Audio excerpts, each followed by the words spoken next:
வணக்கம். ஆத்ம நமஸ்தே. Professor Harrier, மகரிஷி healing centre இன்று உங்களுக்கு அளிக்கப் போகும் ஒரு அற்புதமான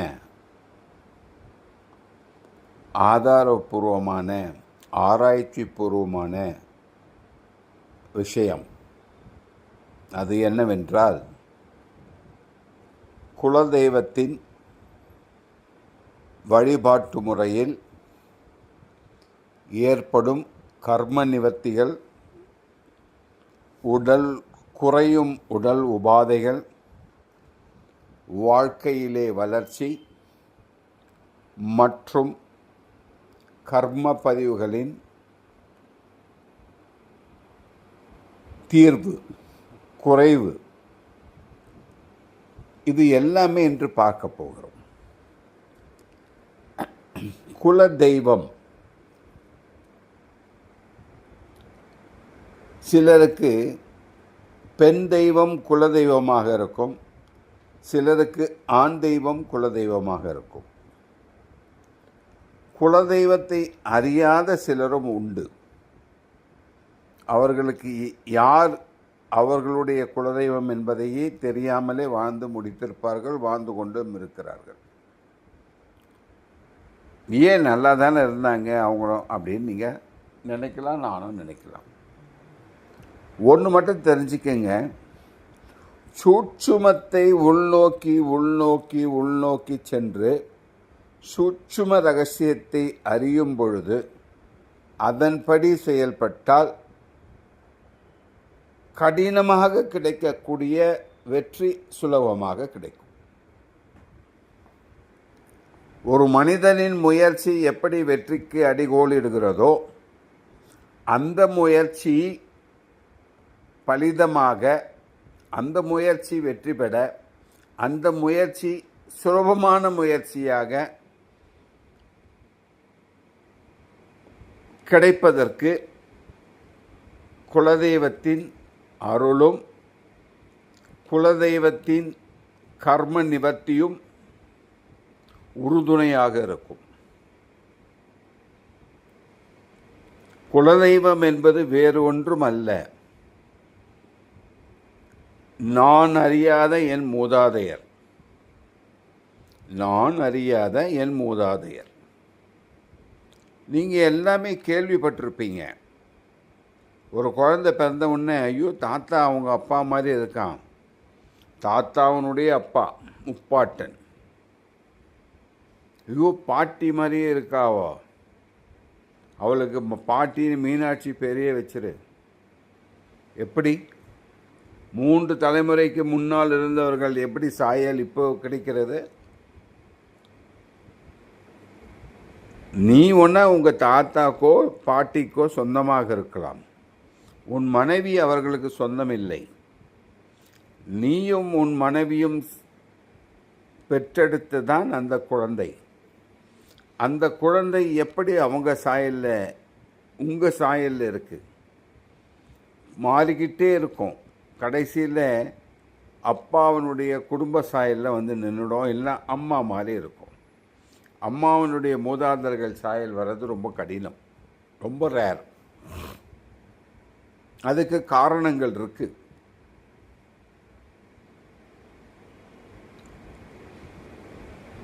நாம் நிறைய டிஎன்ஏவை பற்றி பேசுகிறோம். நிறைய நபர்கள் அதை பற்றி தெரிஞ்சிருக்கலாம், இல்லை தெரியாமல் இருக்கலாம். டிஎன்ஏ என்பது நமது உடலிலே செல்லுக்குள்ளாலே அமைக்கப்பட்ட ஒரு தத்ரூபமான அணு அளவு இருக்கக்கூடிய ஒரு சக்தி மையம். அது கெமிக்கல் ப்ராசஸ் நேமோடு சொல்லுவாங்க. ஸ்பிரிச்சுவலாக காஸ்மிக் எனர்ஜின்ற பார்க்கும்போது அது ஒரு அணு அளவு இருக்கக்கூடிய சக்தி மையம். அந்த சக்தி மையம் டிஎன்ஏ என்ன ஆகும்னா, ஒரு நபருடைய டிஎன்ஏ கண்டிப்பாக பல தலைமுறை வாழ்ந்த மூதாதையர்களின் டிஎன்ஏவோடு ஒத்துப்போகும்.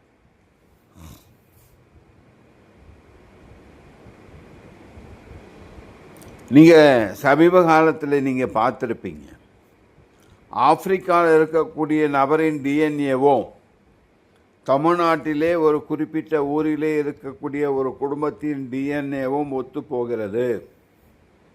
எப்படி அப்படின்னு மெசேஜ் வந்திருக்கு.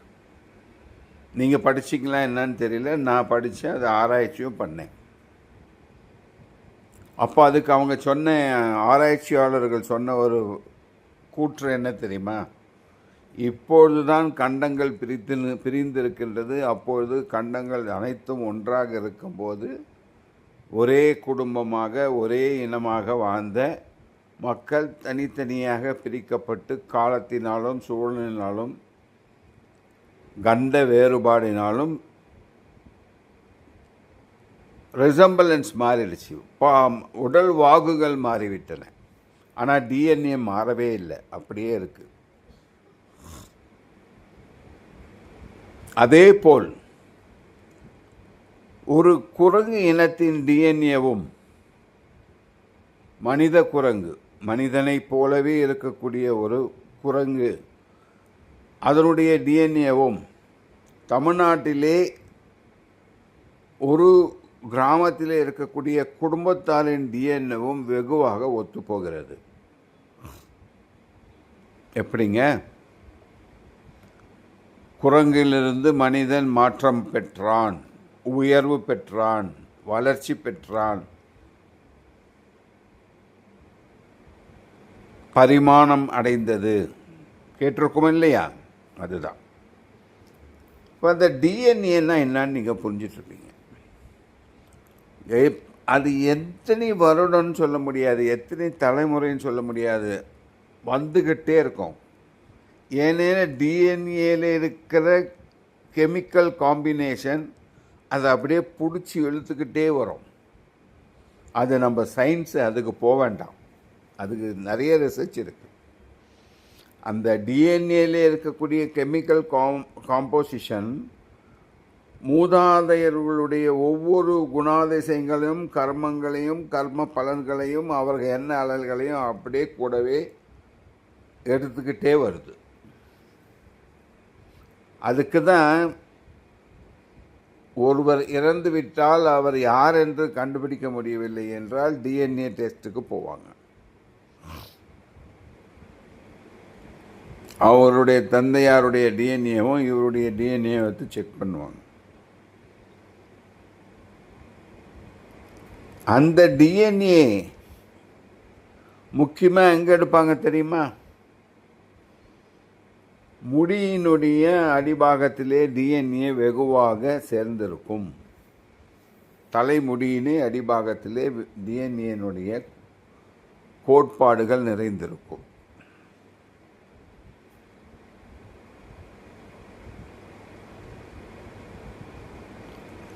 அந்த டிஎன்ஏ தான் குலதெய்வத்தின் டிஎன்ஏவாகவே இருந்து கொண்டிருக்கிறது. உங்கள் எப்படி மூதாதையருடைய டிஎன்ஏ உன்னுடம்பில் இருக்கோ அதே குலதெய்வத்தினுடைய டிஎன்ஏ உன்னுடம்பில் இருக்கும். ஏன்னா உன்னுடைய குலதெய்வம் மூதாதையர் தான், வாழ்ந்து வெற்றி பெற்று தெய்வமாக மாறியவர்கள் அல்லது வாழ்ந்து வெற்றி பெற்று அவர்கள் செய்த நற்காரியங்களினால் தெய்வமாக வழிபடப்பட்டவர்கள். புரியுறதா? குலதெய்வம்னா என்னன்னு? குலதெய்வம்னா உங்கள் வீட்டு பெரியவர், உங்களுக்கு மிகவும் சம்பந்தப்பட்டவர். சார், அப்போ குலதெய்வத்தில் பார்த்தீங்கன்னா நான் செட்டியார், அவங்க முதலியார், அவங்க கவுண்டர், அவங்க ஆச்சாரி எல்லாமே வராங்களே சார். நீங்கள் பிரித்து கொண்டவை, உங்கள் உடம்பு பிரிக்கலை, உங்கள் டிஎன்ஏ பிரிக்கலை, நீங்கள் பிரிச்சுக்கிட்டீங்க. இவர் செட்டியார், மோலியார், கவுண்டரு நீங்கள் பிரிச்சுக்கிட்டீங்க. காலத்தில் பரிமாணம் அதுதான். அது அரசனால் கையாளப்பட்ட ஒரு வழிமுறை. இவர் இதை செய்தால் அவருக்கு அந்த பேர். போர் வீரர்களாக இருந்தால் அவர்கள் முதலியார்கள் என்று அழைக்கப்பட்டார்கள். அவர் வியாபாரியாக ஒருவர் இருந்தால் அவர் வணிகர், செட்டியார் என்று அழைக்கப்பட்டார். கூடவே இருக்கும் மந்திரியின் வம்சம் மந்திரிமார்கள் என்று வழியப்பட்டது. கணக்கு எழுதும் கணக்கர் கணக்கு பிள்ளை என்ற வம்சமாக மாற்றப்பட்டது. வம்சம் நாம வைத்து கொண்டது, ஆனால் டிஎன்ஏ ஒரே டிஎன்ஏ தான். இப்போ புரிஞ்சிருக்கும்னு நினைக்கிறேன். உங்களுக்கு அந்த உங்களுடைய குலதெய்வத்திற்கு நீங்கள் போய் எப்பப்பெல்லாம் காலை வைக்கிறீங்களோ ஒரு உள்வுணர்வு உங்களை சந்தோஷப்படுத்தும். அப்படி சந்தோஷப்படுத்தவில்லை என்றால், ஒன்று நீங்கள் குலதெய்வத்தினிடத்திலே முழுமையாக எண்ணத்தை செலுத்தவில்லை. ஆழ்மனது நான் ஒரு வீடியோ போட்டிருக்கேன் பாருங்கள், அந்த பார்த்துட்டு குலதெய்வத்தை அதன் வழியாக வழிபடுங்க. குலதெய்வம் உங்ககிட்ட நெருங்கி வரும். ஏன்னா எங்கேயோ இருக்கிற முருகரையும், எங்கேயோ இருக்கிற பெருமாளையும், எங்கேயோ இருக்கிற சிவனையும் நீ வழிபட்டு அருளை பெற வேண்டும் என்றால் அதுக்கு ஒரே ஃபஸ்ட்டு படிக்கல் உங்கள் குலதெய்வம்தான். அவங்களாம் ரொம்ப தூரத்தில் இருக்காங்க உன்னை விட்டு. நான் டிஸ்டன்ஸு சொல்லலை, ஆன்மீக ரூபமாக ஆத்ம ரூபமாக சொல்கிறேன். அவங்களுக்கு வழிகாட்டி கைப்பிடித்து அழைத்து சொல்லக்கூடிய ஒரே முதல் படிக்கட்டு குலதெய்வம்தான்.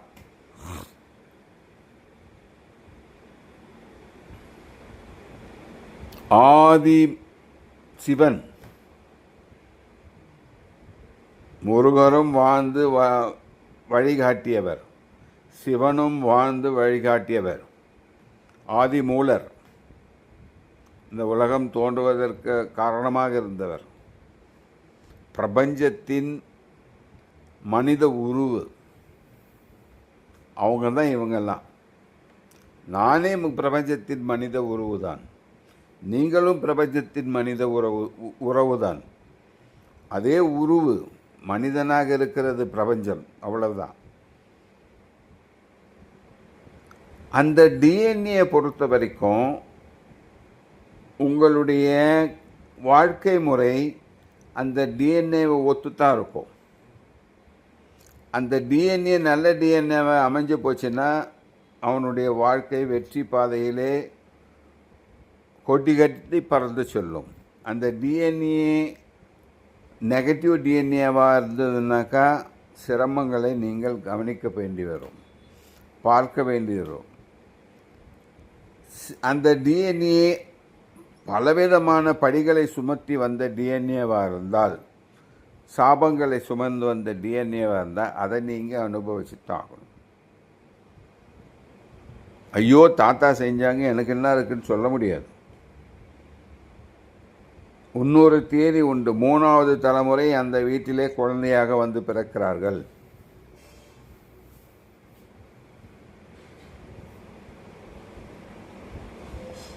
நம்புவார்கள் நம்பலாம், நம்ப முடியாதவர்கள் தேவையில்லை. இது இயற்கையாகவே வகுக்கப்பட்ட ஒரு விதி. தெரிந்தோ தெரியாமலோ, உணர்ந்தோ உணராமலோ, ஒற்றுக்கொண்டாலும் ஒற்றுக்கொள்ளவில்லை என்றாலும் நடக்கிறது. நீங்கள் ஒத்துக்கிறீங்க இல்லையான்றதுக்கு அது கவலை இல்லை, அது நடந்துக்கிட்டே இருக்கும். அந்த பதிவுகளை சரி செய்யக்கூடிய ஒரே இடம் உங்கள் குலதெய்வ கோயில். அந்த குலதெய்வ கோயிலில் நீங்கள் காலை வச்சிங்கனாலே ஒவ்வொரு தடவை காலை வைக்கும்போதும் உங்கள் டிஎன்ஏ க்ளீன் ஆகிட்டே இருக்கும், உங்கள் கர்ம பதிவுகள் க்ளீன் ஆகிட்டே இருக்கும். எந்த அஸ்ட்ராலஜரை நீங்கள் போய் பார்த்தீங்கனாலும், விஷயம் தெரிஞ்ச அஸ்ட்ராலஜர், விவரம் தெரிஞ்ச அஸ்ட்ராலஜர்கிட்ட நீங்கள் போனீங்கன்னா அவரால் எதுவும் பதில் சொல்ல முடியலன்னா உங்கள் குலதெய்வத்துக்கிட்ட போயிட்டு வாங்கன்னுவார். போயிட்டு வந்து என்னை பாருங்கன்னு வரும், வழி பிறக்கும். அதுதான் சூட்சுமம். ஏன்னா அந்த டிஎன்ஏ கர்மத்தை குறைக்கிறது குலதெய்வம் மட்டுமே. தெரியாதவங்க உங்கள் குலதெய்வத்தை கண்டுபிடிங்க, உங்கள் ஜாதக கட்டமைப்பிலேயே அதை கண்டுபிடிக்க முடியும். விவரம் தெரிந்தவர்கள் அதை ஈஸியாக கண்டுபிடித்து விடுவார்கள். ஜாதக கட்டம் என்பது சயின்ஸ், அது ஒரு கணக்கு, அது மூட நம்பிக்கை அல்ல, ஒரு கணக்கு. எப்படி 5 5 சேர்த்தா 10, அதோட இன்னொரு 2 சேர்ந்தா 12ன்றோமோ அதுபோல் ஒரு கணக்கு. அந்த கணக்கை புரியாதவர்கள் அது மூட நம்பிக்கை என்று சொல்லலாம். வந்த வழியை அது கரெக்டாக காமிக்கும், போகக்கூடிய வழியை சொல்லும். இப்படி தான் போகிறேன் நீ சொல்லும். அதை மாற்றக்கூடிய திறமையும் சக்தியும் உன்னிடத்திலே உண்டு, குலதெய்வ அருளோடு. மாற்றமே மாற்றம் இல்லாதது, எல்லாமே மாறக்கூடியது. நீயும் உன்னை மாற்றலாம், மற்றவர்களையும் மாற்றலாம். இதுதான் குலதெய்வம் உங்களுக்கு செய்கிற முதல் உதவி. ஒவ்வொரு தடவை நீங்கள் பொங்கல் வைக்கிறீங்க இல்லையா, குலதெய்வ கோயிலில் போயிட்டு அந்த பொங்கல் வச்சு அந்த பொங்கல் படையலை நீங்கள் சாப்பிடும்போதும் அங்கே வந்திருக்கிற உங்களுடைய இரத்த உறவுகள் தான், அங்கே குலதெய்வத்துக்கு வரவங்க எல்லாருமே உங்கள் இரத்த உறவுகள் தான்.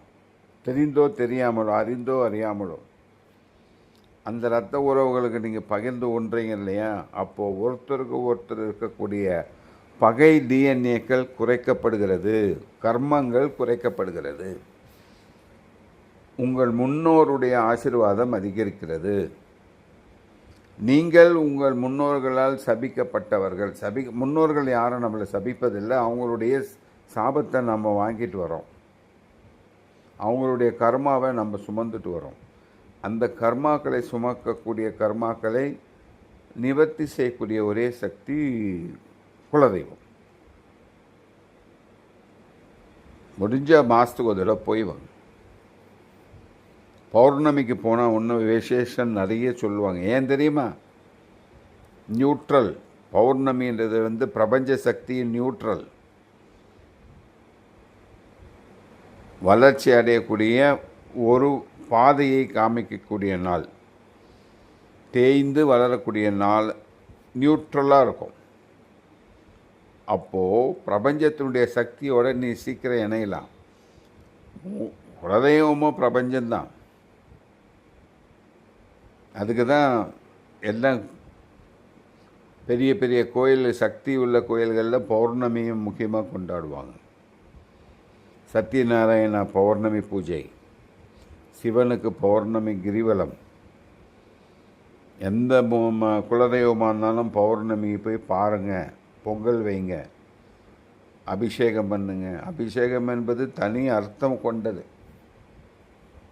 அபிஷேகம் அம்மனுக்கு தேவையில்லை. அதை நீங்கள் செய்ய செய்ய செய்ய உங்கள் கர்மங்கள் குறையும். நீங்களே உங்களை வாஷ் பண்ணிக்கிறீங்க. அம்மனை வாஷ் பண்ணும்போது நீங்கள் உங்களை வாஷ் பண்ணுறீங்க, உங்கள் கர்மத்தை வாஷ் பண்ண போகிறீங்க. அதுதான் அபிஷேகம்.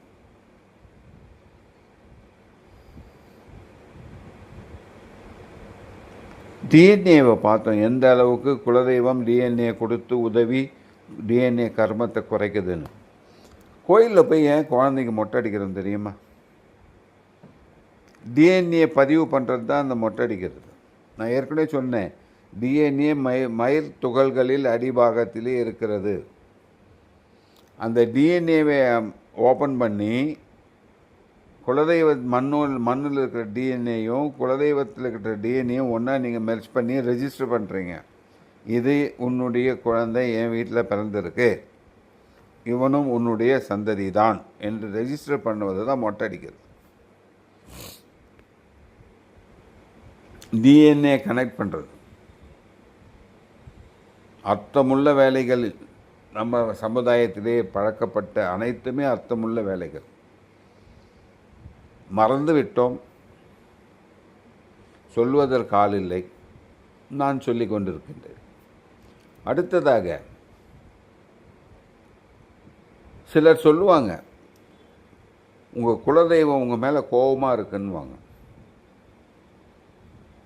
அடே திருநடா இது அப்படின்னு நினச்சோம்னா உண்மை. எப்போ குலதெய்வம் ஒரு நபர் மேல் கோபமாக இருக்கும் தெரியுமா? உங்கள் மூதாதையர் கர்மத்திலே ஒரே குலதெய்வத்தை கொண்ட நபர்களுக்கு துரோகம் செய்யும் பொழுது அல்லது உயிர் பங்கங்கள் ஏற்படுத்தும் பொழுது அல்லது பிறவி தடைகளை உருவாக்கும் பொழுது தவறான வழியிலே உருவாக்கும் பொழுது குலதெய்வம் கோபப்படும். எப்படி? ஒரே டிஎன்ஏல இருக்கீங்க, ஒரே குலதெய்வத்தில் இருக்கிற நபர்களுக்குள் துரோகங்கள், பழிகள், குலைகள், உயிர் பங்கம், சொத்து பங்கம், சொத்து பாக பிரிவினை, இதிலெல்லாம் துரோகம் பண்ணும் பொழுது குலதெய்வம் துரோகம் செய்யும் நபரிடத்திலே கோபம் கொள்ளும். அவ்வளோ நம்மள மாதிரி மனுஷனாக வாழ்ந்தவர் தான் மூதாதையர். கல்லாக இருக்கிறாங்கன்னு நினச்சிங்கன்னா கல் உயிராக இருந்து பார்க்குறான்னா பார்க்குறோம். அதே நீதி தான் எல்லா கோயில்களிலும். யார் பார்க்குறாங்களோ பார்க்கலையே பிரபஞ்சம் பார்த்து கொண்டிருக்கிறது உன்னுடைய செயலை. முடிஞ்சுதா? அடுத்ததுக்கு போவோம். அதை நிவர்த்தி பண்ணுற வழிமுறைகள் வேறு. அது பலவிதமான வழிமுறைகள் இருக்குது. ஒரே ஒரு வழிமுறை என்ன தெரியுமா? தர்ம நெறியோடு நீ நடந்தினா உன் கர்மம் ஈஸியாக குறையும். வந்த வழி எதுக்குன்னே தெரியாமல் தப்பு தப்பாக வந்ததை திருப்பி செஞ்ச பாவத்தை திருப்பி நீ செஞ்சினா சொத்து சுகம், மரியாதை, பதவி மோகம், பொன்மோகம், பெண்மோகம், ஆணவம், அகம்பாவம், இதெல்லாம் கொண்டு திருப்பி உங்கள் கர்மத்தை நீ ஏற்றுக்கினீன்னா பல ஜென்மங்களுக்கு நீங்கள் குலதெய்வத்துக்கு வந்து போயிட்டே தான் இருப்பீங்க. ஒரு பீரியடில் குலதெய்வத்தை நீங்கள் வணங்கக்கூடிய சக்தியே இல்லாமல் போயிடும். நாய்க்கு எந்த குலதெய்வம் தெரியும்? பறவைக்கு எந்த குலதெய்வம் தெரியும்? தெரியாது. மனிதனாக பிறந்தால் தான் குலதெய்வ வழிபாடு. குலதெய்வம் என்பது மனிதனால் அங்கீகரிக்கப்பட்ட ஒரு வழிமுறை. கர்ம காரியங்கள் கைகூடி வந்தால் அதே நாய் அந்த குலதெய்வ கோயிலே சுற்றிக்கிட்டே இருக்கும், அதே குரங்கு அந்த குலதெய்வ கோயிலில் சுற்றிட்டு இருக்கும், அந்த பர்டிகுலராக அந்த பல எறும்புகள் அந்த குலதெய்வ கோயிலே சுற்றிட்டு இருக்கும். பரிமாண வளர்ச்சி அடைந்து அடுத்த பிரிவில் நல்ல பதவி கிடைக்கக்கூடிய சுகம் உண்டாகும். எனவே உங்களுடைய வெற்றி உங்கள் கையில்தான். வந்தது எதற்காக என்று தெரியாமல் திருப்பியும் தவறுகள் செய்யும்போது கர்மங்கள் கூடி கிடைத்த பதவியிலிருந்து கீழே போகாமல் இருந்தாலே பெரிய விஷயம். அங்கே தான் குலதெய்வம் கோபப்படும். நேர்மையற்ற முறையில் நடக்கும் பொழுது தர்மம், நேர்மை, இதுதான் பிரபஞ்ச விதி. ஏன் அந்த பிரபஞ்ச விதி அதை வச்சுதுன்னா, நீ வேற இல்லைடா, அவன் வேற இல்லை, நீங்கள் ரெண்டும் ஒன்று தான், ஒரே ஜீன் தான், எங்கிட்டேருந்து போன ஜீன் தான் அது, எங்கிட்டேருந்து போன டிஎன்ஏ தான். ஏன் உங்களுக்குள்ளே இவ்வளோ வேற்றுமை? உங்களுக்குள்ளே எதுக்கு இவ்வளோ வித்தியாசம்? அதுதான் கோபம். புரிவது கடினமாக இருப்பதால் அதை கடைபிடிப்பதில்லை. அடுத்ததாக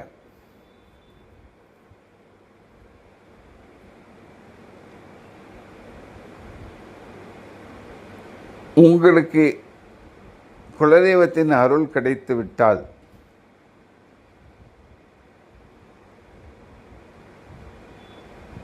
நீங்கள் கேட்காமையே வெற்றி தானாக வரும். எப்படி ஆண்டி அரசன் ஆனானோ அதுபோல் நீங்கள் இருக்கிற நிலைமையிலேருந்து எங்கேயோ எடுத்துகிட்டு போயிடும். அதுக்கு உங்கள் டிஎன்ஏ கர்மாவும் ஒத்துழைக்க வேண்டும்.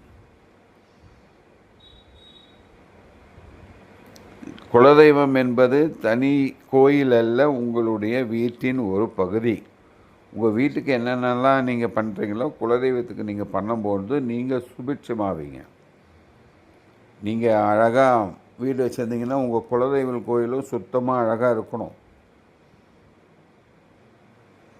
போனீங்கன்னா குலதெய்வ கோயிலை சுத்தம் பண்ணிட்டு வாங்க. அது உங்கள் வீடு, அது ரொம்ப முக்கியம். சந்ததிகள் வளரும். உங்கள் சந்ததிகளை அழைச்சிட்டு போய் முதல்ல குலதெய்வத்தை காமிச்சிருங்க. நீங்கள் என்ன ட்ரைனிங் கொடுத்தாலும் அதுக்கப்புறமா கொடுங்க. நீங்கள் ஸ்விம்மிங் கற்றுக் கொடுங்க, பேட்மிண்டன் கற்றுக் கொடுங்க, டென்னிஸ் கற்றுக் கொடுங்க, செஸ்ஸு கற்றுக் கொடுங்க, இல்லை அவனை பெரும் வீரனை ஆக்குங்க, இல்லை அஸ்ட்ரானட் ஆக்குங்க, ஏரோநாட்டிக்கில் ஆக்குங்க, எல்லாமே பண்ணலாம் நீங்கள். ஆனால் முதல்ல குலதெய்வத்தை எத்தனை கண்ணில் காமிச்சிட்டு இவர் தான் உங்கள் குலதெய்வம்னு காமிச்சிருங்க. குலதெய்வ வழிபாட்டை எப்படின்னு சொல்லி கொடுத்துருங்க. இதை மிஸ் பண்ணிவிட்டு அதெல்லாம் அவன் ரொம்ப கஷ்டப்படுவான். இதை சுலபமாக்கக்கூடிய ஒரே ஒரு மருந்து இங்கே இருக்குது. இந்த மருந்தை காமிக்காமல் அவனுக்கு எதெல்லாம் காமிச்சு விட்டு கஷ்டப்பட விட்டுறாதீங்க. இதை முதல்ல அவனுக்கு கண்ணில் காமிச்சிட்டு இந்த வழிமுறையை காமிச்சிட்டு எதெல்லாம் வேணாலும் ஓட விடுங்க. ஈஸியாக ஓடி வந்துடுவான். அதை புரியாதவங்க தான் ரொம்ப பேர் அவஸ்தைப்பட்டுட்ருக்காங்க. குலதெய்வத்தை வணங்கணுன்னா ஒரு மந்திரத்தை வீடியோவில் போட்டிருக்கேன். அந்த மந்திரத்தை சொல்லிக்கிட்டே வாங்க. எப்பப்பெல்லாம் தோணுதோ சொல்லிக்கிட்டே இருங்க. நைட்டில் படுக்கும்போது சொல்லிட்டு போங்க. ஒன்றும் இல்லை, குலதெய்வமே வா, என் வீட்டு படியேறி வா, அவ்வளோதான் அந்த மந்திரம் சொல்லுது. இதை சொல்கிறதுக்கு என்ன மந்திரம்? மந்திரம் இல்லை, அது அம்மாக்கிட்ட பேசுகிறோம், அவ்வளோதான். உச்சரிப்பு மந்திரம்னு சொல்கிறோம், அவ்வளோதான். என் குலதெய்வமே என் வீடேறி வா, அவ்வளோதான், முடிஞ்சு போச்சு. அதுதான் எதிகை மோனையோடு நம்ம அதை சொல்ல போகிறோம். வேறு ஒன்றும் இல்லை அதில்.